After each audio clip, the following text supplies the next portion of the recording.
Changing lives.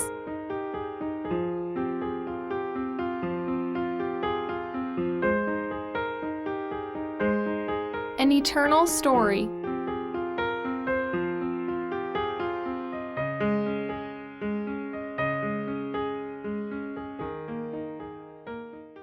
I served my mission in Brazil, the Brazil-Salvador South Mission. I began my mission in August of 2003 and finished in August of 2005. I'd been to Brazil before when I was a kid, and it was amazing to go back. I have never met such a simple, happy, and loving people before. I remember one day when my companion and I were tracting and we knocked on a door. A really nice woman came to the door and asked, "Who are you?" And we explained that we were missionaries from the Church of Jesus Christ of Latter-day Saints and that we had a very special message for her. And then she replied, "Forget about the message for now. Come on in. Have some juice and cookies." And she just let us in. It wasn't anything serious. It's just the people there are very simple and happy. It's really nice. You become part of the community. You aren't a foreigner who's just observing them from the outside. You walk the streets, get to know the neighborhood, and become a part of their lives. You get to know how they live, learn about their problems, and they really let you in, and you become part of the community and a part of the people. You get to know the people at the bakery, and you get to know the mailman and everyone around you. You get to know all the people in that community, and they get to know you. Whether they want to listen to your message or not, they still know you, and you're part of their community. I remember a family in particular. They lived in a city called Teixeira de Freitas. And when I was called to serve there, we were only the second group of missionaries to ever go to that city. When we got there, we didn't have to go knocking on any doors because everyone wanted to know who we were. And there were 3 or 4 members of the church in that city who knew who we were. And one of those members was Tiago. Well, his name was actually James. James had a sister who wasn't a member of the church. I remember one day, we went with him to her house, and there we met the Souza family, Hamilton, Simone, Paulo, and Leandro. And one day, I can't remember exactly if it was a Saturday afternoon or a Friday. It was a Friday. It was one of those days. We were home, and someone started calling from outside. I got to the door, and when I opened it, there were missionaries standing there, 2 missionaries at the door. One of them was Beck. We taught them the first discussion about the church, and when I left their home, I thought, that family was amazing. They were really special. They said they wanted to read the Book of Mormon and pray to know if it was true. They were very interested.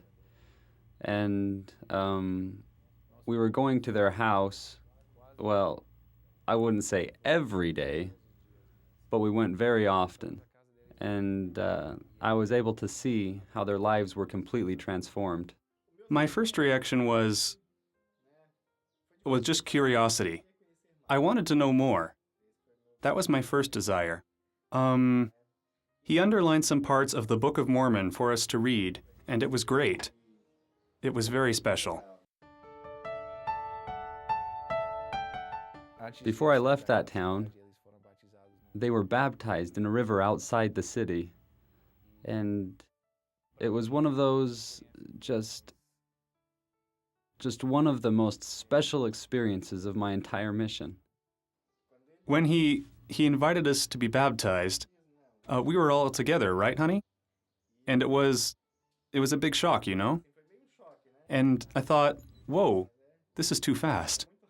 But then he started to talk to us about it, and he told us, look, Just pray about what we told you, okay? You're just learning, so... And I said, no, that's fine. I'll pray and we'll talk. We'll talk tomorrow. This was on a Tuesday, right? So he came back on Wednesday and said, so, are you excited about your baptism? I said, I am. And I said, I know that what you told me is true. I felt that these things are really true and good, and that we are willing to learn more and to be baptized. So he scheduled our baptismal date.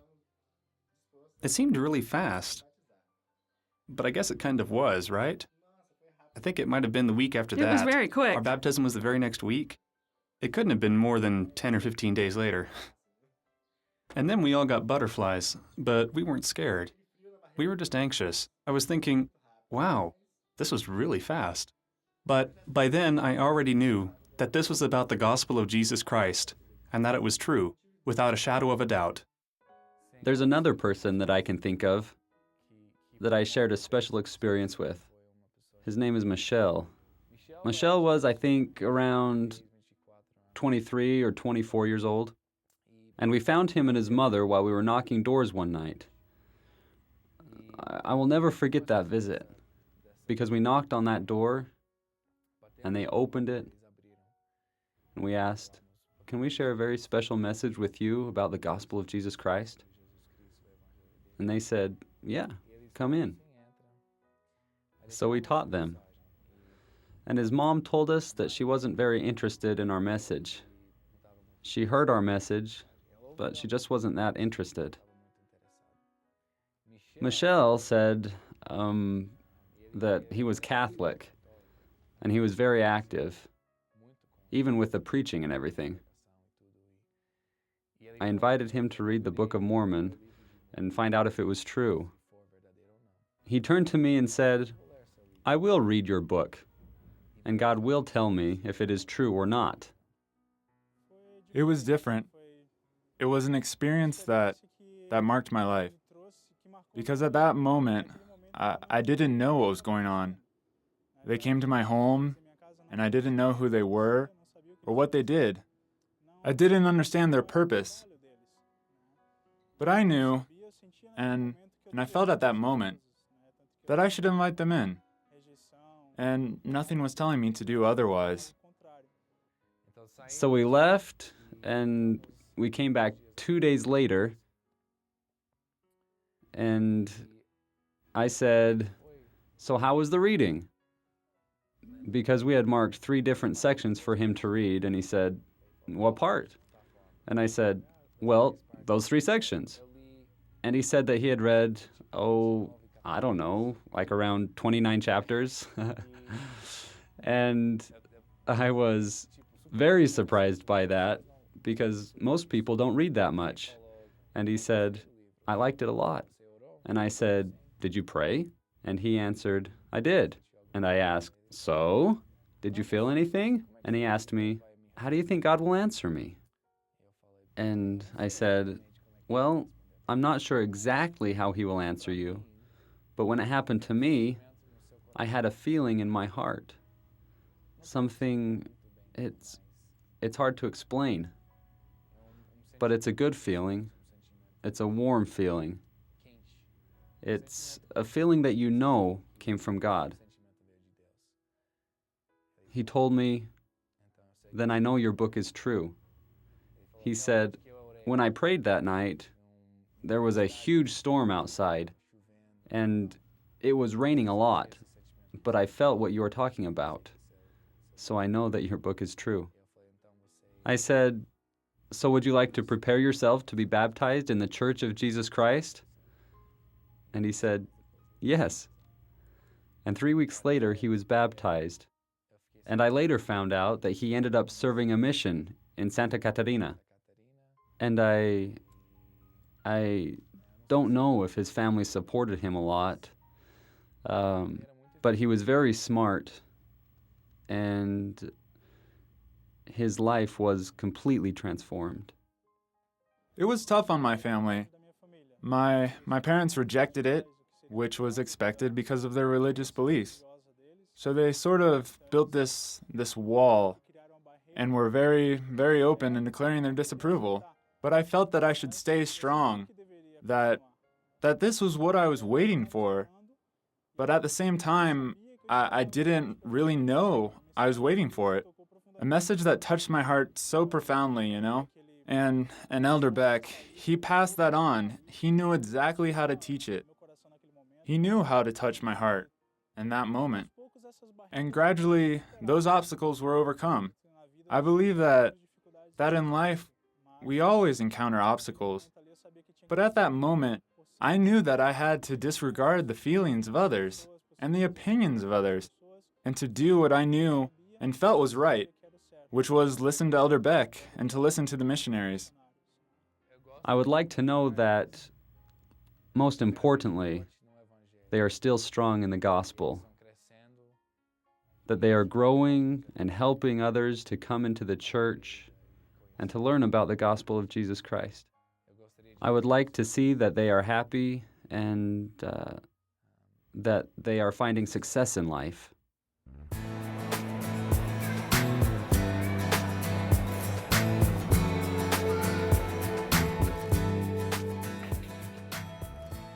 Ladies and gentlemen, all those who are heading to Campinas, good evening. Welcome aboard Flight 1895.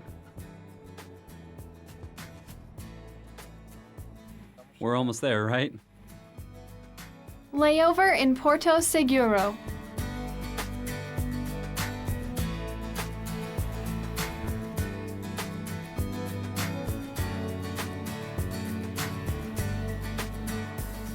Porto Seguro, Bahia.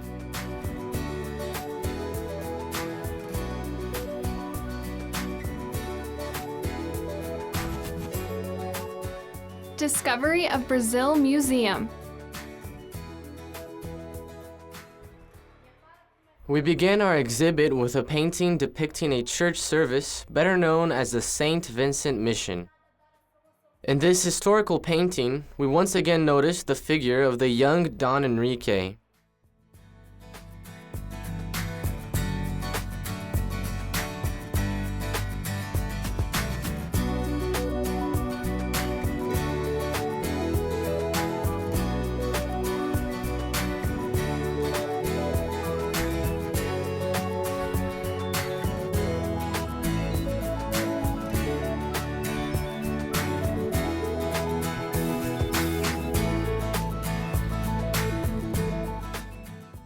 We are finally in Teixeira.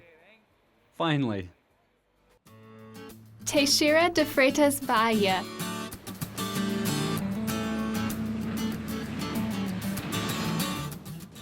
It's so awesome. I didn't think it would be like this. The people that I once knew are still here. And I want to work here again and be a missionary again. This is a very special place.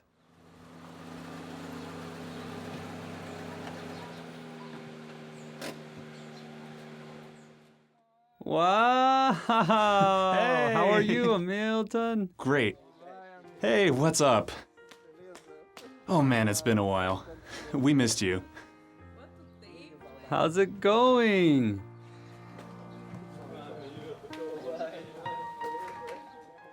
Hey man, I didn't even recognize you on the street. How are you?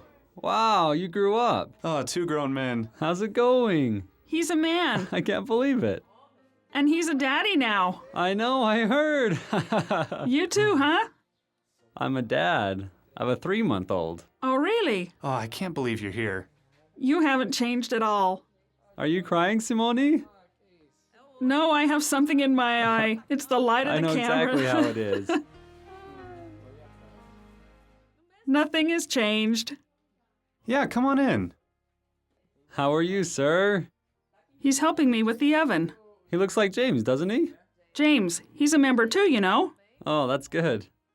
Come on in. Well, wow. Where's Ana Clara? I can't believe it. I'm home. Welcome back. Oh. I love this family. Oh. It really is very special having you here with us. And And also Brother with Alessandro. Alessandro too. He was very important too. That's You've got right. to hold back the tears. I was a witness at this family's baptism.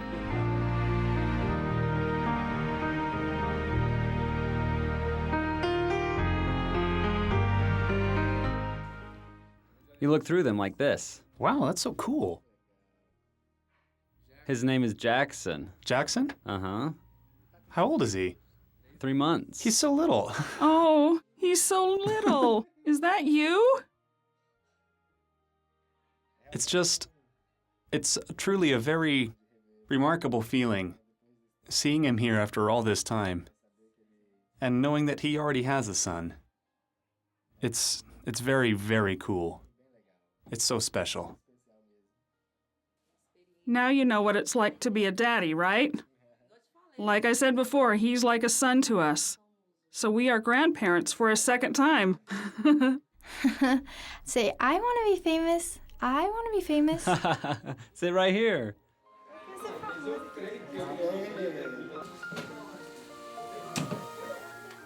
Hey guys, let's eat. Leandro made the rice, so I don't know if I want to eat it anymore. She has this special song. What's it called? How does it go again? And Beck hasn't changed at all. He looks just the same. It's not just because I'm close to him, but I've never really seen a person or a missionary captivate so many families quite like Jeff did. He would captivate everyone he came into contact with. Everyone was in love with him. All the families like Jeff. Let's remember the baptism of Brother Hamilton. It was a beautiful day. The sky was really blue, with some clouds. Look, Elder Beck is in this picture, and so is Elder... Do you remember him? What's his name? Let me see. Bajos. Elder Bajos. Elder Bajos. Dan Bajos. When I got there, I thought, wow, we are going to enter this river and baptize this family. And then I thought, this is the river? But when we got there, I changed my clothes and baptized every single one of them. Hamilton, Simone, Paulo, and Leandro. Recently, I was reading in my journal, and I remembered that the Spirit of the Lord was so strong that day. I remember that Simone was crying the whole time. It was a very special day for me. When we went to get baptized in the river, it was so cold that day. Oh my, you couldn't imagine how cold it was. Then we went there, my husband, my 2 sons, and me. I'm such a crybaby, and I started to cry, and I cried a lot.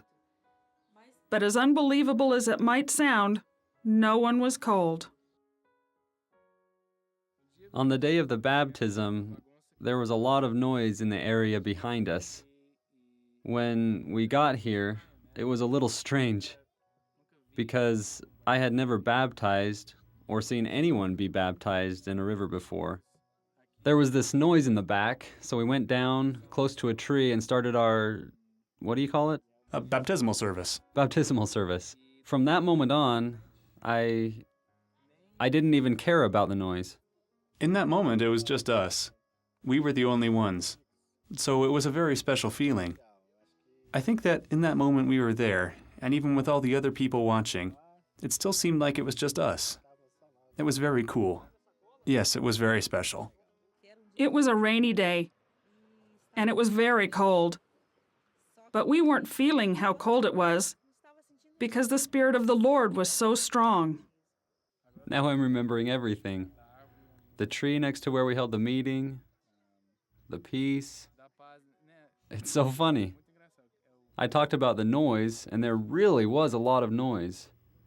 But all of a sudden, we didn't seem to care or even notice the noise. It was like time stopped, and we felt so much peace. The Spirit was here.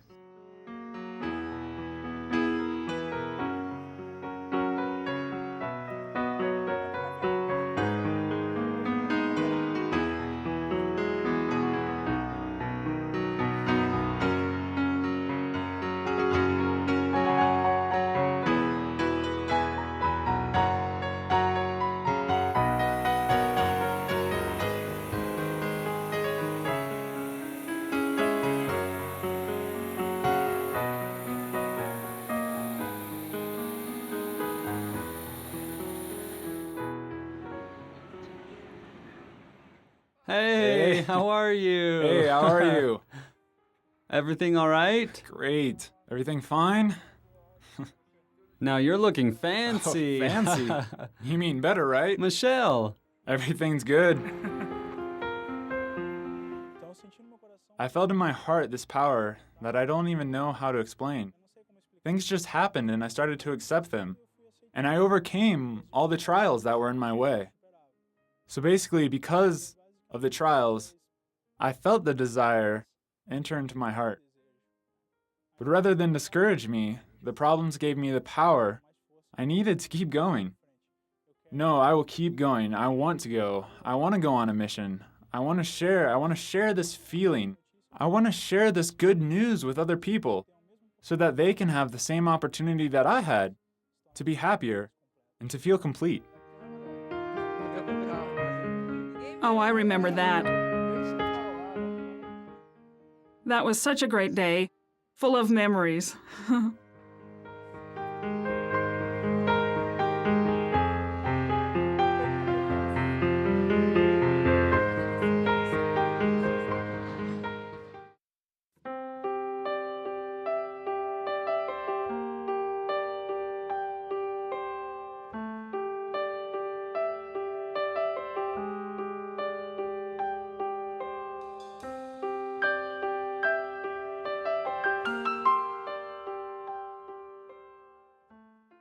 A lot of things happened that almost kept us from going to the temple, but we overcame them all. Overcome all the trials, whatever they are. And we said, we're not giving up. We are going to go. We can't wait any longer. I think it is going to be beautiful when we get to the temple. It will be such a blessing to be able to perform the ordinances that can only be done in the house of the Lord. And then we will be better prepared to live in this challenging world. I'm sure it will be an amazing experience when we go. How can I say this? There really is a piece of heaven on earth that we didn't know about before, and now we do. So we always want to go to the temple.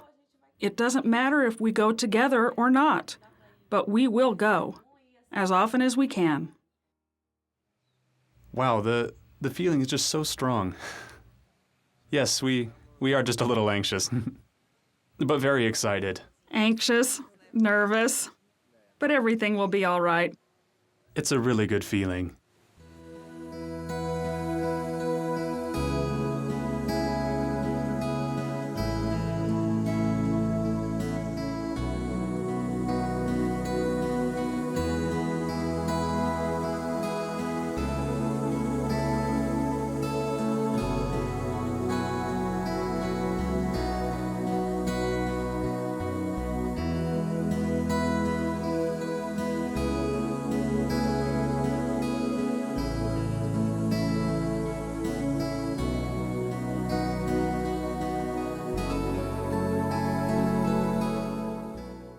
I was joking around and asked him, "What if I don't want to marry you again?"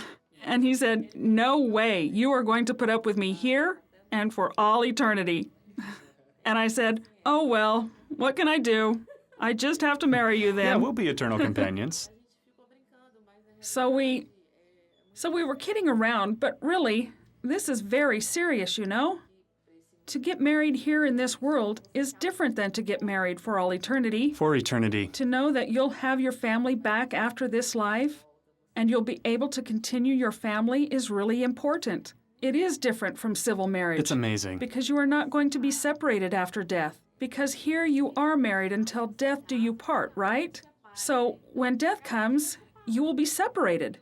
That's not the case there. There you will have the certainty that you will be married Our for all relationship eternity, right? is eternal. The relationship is eternal. So this is really important. I was inside the temple with them today, and Milton said to me, "Man, I have such a special feeling.